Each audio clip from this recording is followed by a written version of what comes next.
So if you're dealing with someone who is narcissistic, the easiest way to understand that you're in a toxic situation that will never change is by how you feel like you want to let these people go, but you cannot go.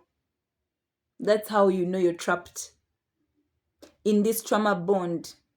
A trauma bond simply means that, let me break it down into a layman's language.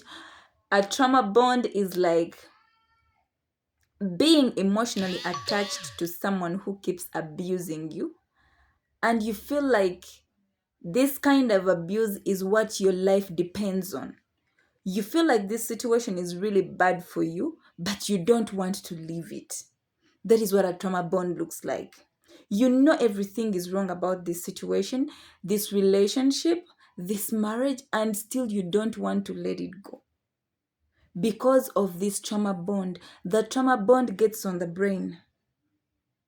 Because of the manipulation games your toxic partner keeps putting you through, the manipulation, the gaslighting, you reach a point and you feel like you doubt your own decisions. You feel like, this person has beaten me, but I think I'm the problem. I think I don't listen. So you start blaming yourself for everything, because that is how they manipulate your mind. That is how they make you feel. That is how you see your reality. A trauma bond gets to your brain. And that is the worst problem, that it's very hard for people who have been in this trauma bond to let go, unless you seek healing and support from people who understand this personality disorder. Otherwise, you're going to be trapped in that thing for a very long time. By the time you feel like, okay, I feel like I'm done,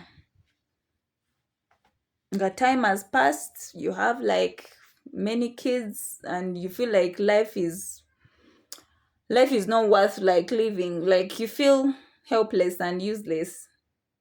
So the earlier you know this, the better, because these patterns don't change. Unfortunately, they don't change. They become worse and worse and worse.